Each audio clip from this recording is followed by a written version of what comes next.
ಮಾಜಿ ಸಂಸದ ಪ್ರಜ್ವಲ್ ರೇವಣ್ಣಗೆ ಜೀವಾವಧಿ ಶಿಕ್ಷೆ. ಇವತ್ತು ಬೆಳಗ್ಗೆಯಿಂದಲೂ ಕೂಡ ಚರ್ಚೆ ಆಗ್ತಾ ಇತ್ತು, ಈತನಿಗೆ ಎಷ್ಟು ಪ್ರಮಾಣದಲ್ಲಿ ಶಿಕ್ಷೆ ವಿಧಿಸಬಹುದು ಅಂತ ಹೇಳಿ. ಈಗ IPC ಸೆಕ್ಷನ್ 376(2K) ಅಡಿಯಲ್ಲಿ ಜೀವಾವಧಿ ಶಿಕ್ಷೆ ಜೊತೆಗೆ 5 ಲಕ್ಷ ದಂಡ. 5 ಲಕ್ಷ ದಂಡ. ಎಸ್, 376(2N) ಪದೇ ಪದೇ ಅತ್ಯಾಚಾರ. ಈ ಪ್ರಕರಣಕ್ಕೆ ಸಂಬಂಧಪಟ್ಟಂತೆ ಜೀವನ ಪರ್ಯಂತ ಸೆರೆವಾಸದ ಶಿಕ್ಷೆ. ನೋಡಿ, ಸೆಕ್ಷನ್ 376(2K), 376(2N) ಎರಡು ಸೆಕ್ಷನ್ ಗಳನ್ನ ಉಲ್ಲೇಖಿಸಿದ್ದಾರೆ. ಈಗ ಒಂದು ಸೆಕ್ಷನ್ 376(2K) ಅಡಿಯಲ್ಲಿ ಜೀವಾವಧಿ ಶಿಕ್ಷೆ, ಜೊತೆಗೆ 376(2N) ಅಂದ್ರೆ ಇಲ್ಲಿ ಪದೇ ಪದೇ ಅತ್ಯಾಚಾರ ಮಾಡುವಂತದ್ದು ಒಬ್ಬ ವ್ಯಕ್ತಿ ಮೇಲೆ, ಒಬ್ಬ ಮಹಿಳೆ ಮೇಲೆ. ಇದಕ್ಕೆ ಜೀವನ ಪರ್ಯಂತ ಸೆರೆವಾಸದ ಶಿಕ್ಷೆ. ಪ್ರಜ್ವಲ್ ರೇವಣ್ಣಗೆ ಬಹುದೊಡ್ಡ ಶಿಕ್ಷೆಯಾಗಿದೆ. ಜೀವನ ಪರ್ಯಂತ ಅಂದ್ರೆ ಆತ ಜೀವಿತವಾಗಿರುವವರೆಗೂ ಕೂಡ ಆತ ಜೈಲಿನಲ್ಲಿ ಕಳಿಬೇಕು. ಇದು 14 ವರ್ಷ 21 ವರ್ಷ ಅನ್ನುವಂಥದ್ದು ಅಲ್ಲ. ಈಗ ಆತ ಟಿಲ್ ಡೆತ್, ಆತ ಎಲ್ಲಿವರೆಗೂ ಕೂಡ ಬದುಕಿರ್ತಾನೋ, ಆತನಿಗೆ ಜೀವ ಇರೋವರೆಗೂ ಕೂಡ ಆತ ಜೈಲಿನಲ್ಲಿ ಕಳಿಬೇಕು. 5 ಲಕ್ಷ ದಂಡವನ್ನ ಕೂಡ ಈತನಿಗೆ ವಿಧಿಸಿದ್ದಾರೆ. ಮಾಲ್ತೇಶ್, ಇದು ನಾನು ಮೊದಲೇ ಹೇಳಿದಾಗೆ ಇದು ಬಹುಶಃ ಇಡೀ ದೇಶ ಎದುರು ನೋಡ್ತಾ ಇದ್ದಂತ ಪ್ರಕರಣ. ಬಹುಶಃ ಮುಂದಿನ ಹಂತಗಳಲ್ಲಿ ಒಂದು ಬೆಂಚ್ ಮಾರ್ಕ್ ಆಗಬಹುದಾದಂತ ತೀರ್ಪು. ಒಂದು ನಿಮಿಷ ಮಾಲ್ತೇಶ್, ಜೊತೆಗೆ ಈಗ ಮತ್ತೆ 5 ಲಕ್ಷ ದಂಡ ವಿಧಿಸಿದ್ದಾರೆ. ನೋಡಿ, ಈಗ ಸೆಕ್ಷನ್ ವೈಸ್ ಹೋಗ್ತಾ ಇದೆ.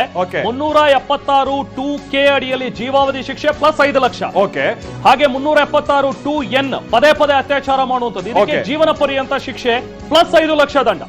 ಸೊ ಹೀಗೆ ಗರಿಷ್ಠ ಶಿಕ್ಷೆಯನ್ನು ವಿಧಿಸಿದೆ. ಅಲ್ಲಿಗೆ 5 + 5 10 ಲಕ್ಷಗಳ ಒಂದು ದಂಡ ವಿಧಿಸಿದಂತಾಗಿದೆ ನ್ಯಾಯಾಲಯದ ತೀರ್ಪು. ಬಹುಶಃ ಇನ್ನು ಉಳಿದಂತ ಸೆಕ್ಷನ್ ಗಳ ಮೇಲೇನೂ ಕೂಡ ಶಿಕ್ಷೆಯ ಪ್ರಮಾಣ ಹಾಗೆ ದಂಡದ ಪ್ರಮಾಣ ಆಗ್ತಾ ಹೋದ್ರೂ ಕೂಡ ಆಶ್ಚರ್ಯ ಇಲ್ಲ. ಎಕ್ಸಾಕ್ಟ್ಲಿ, ಅಲ್ಲಿಗೆ 25 ಲಕ್ಷದಷ್ಟು ದಂಡ ಹಾಕ್ಬೇಕು. ದಂಡದ ಬಿಡಿ, ಅವರು ಬಹಳ ಏನು ಹಣವಂತರಿದ್ದಾರೆ, ಅದು ಕಟ್ಬಿಡ್ತಾರೆ. ಬಟ್ ಗರಿಷ್ಠ ಶಿಕ್ಷೆಯನ್ನ ವಿಧಿಸಿದೆ ಅಂತ ಅಂದ್ರೆ ಇಲ್ಲಿ ಜೀವಾವಧಿ ಶಿಕ್ಷೆ ಅಂತ ಅಂದ್ರೆ 14 ವರ್ಷಗಳಾದಂತ ನಂತರದಲ್ಲಿ ಅವರಿಗೆ ರಿಲೀಫ್ ಸಿಗೋಕೆ ಅವಕಾಶಗಳಿರುತ್ತೆ, ಸನ್ನಡತೆ ಆಧಾರದ ಮೇಲೆ, ಅಥವಾ ಸರ್ಕಾರಗಳು, ಆಯಾ ರಾಜ್ಯದ ಸರ್ಕಾರಗಳು ತಮಗಿರುವಂತ ಎಕ್ಸ್ಟ್ರೀಮ್ ಪವರ್ ಅನ್ನ ಬಳಸೋಕೆ ಅವಕಾಶ ಇರುತ್ತೆ. ಬಟ್ ಇಲ್ಲಿ ಕೋರ್ಟ್ ಬಹಳ ಕ್ಲಿಯರ್ ಆಗಿ ಉಲ್ಲೇಖ ಮಾಡಿದೆ, ಜೀವನ ಪರ್ಯಂತ ಸೆರೆವಾಸ. ಜೀವನ ಪರ್ಯಂತ ಸೆರೆವಾಸ. ಅವ್ರು 90 ವರ್ಷ ಬದುಕ್ತಾರೋ 90 ವರ್ಷನೂ ಸೆರೆವಾಸನೆ ಅನ್ನುವಂತ ರೀತಿಯಾದಂತ ಅರ್ಥ ಇದು.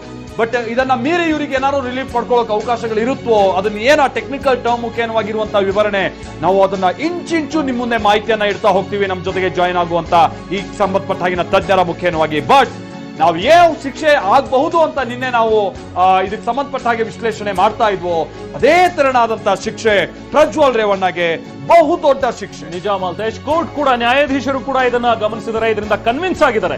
SPPಗಳು ಮಾಡಿದಂತ ಒಂದು ವಾದ ಏನಿತ್ತು, ಒಬ್ಬ ಜನಪ್ರತಿನಿಧಿಯಾಗಿದ್ಕೊಂಡು ಒಬ್ಬ ಹಣವಂತ, ಸ್ಥಿತಿವಂತ, ಅಧಿಕಾರದಲ್ಲಿರುವಂತವನು ತನ್ನ ಅಧಿಕಾರವನ್ನ ದುರ್ಬಳಕೆ ಮಾಡಿಕೊಂಡು ಸಾಮಾನ್ಯ ಜನರ ಮೇಲೆ ಈ ತರ ದೌರ್ಜನ್ಯವನ್ನ ಎಸಗುತ್ತಾನೆ ಅಂತ ಹೇಳಿದ್ರೆ ಅದು ಶಿಕ್ಷಾರ್ಹ ಅಪರಾಧ, ಅದು ಕೂಡ ಗರಿಷ್ಠ ಶಿಕ್ಷೆಗೆ ಅರ್ಹವಾಗಿರುವಂತಹ ಅಪರಾಧ ಅನ್ನೋದು. ಜೊತೆಗೆ ಇವತ್ತಿನಿಂದನೇ ಶಿಕ್ಷೆ ಆರಂಭವಾಗುತ್ತೆ. ಈಗ ಆಲ್ರೆಡಿ ಆತ ಕಳೆದಿರುವಂತಹ ಒಂದು ಶಿಕ್ಷೆ ಏನಿದೆ ಅದು ಜೀವನ ಪರ್ಯಂತ ಅಂತ ಹೇಳಿದ್ಮೇಲೆ ಮೈನಸ್ ಮಾಡುವಂತ ಚಾನ್ಸೇ ಬರಲ್ಲ.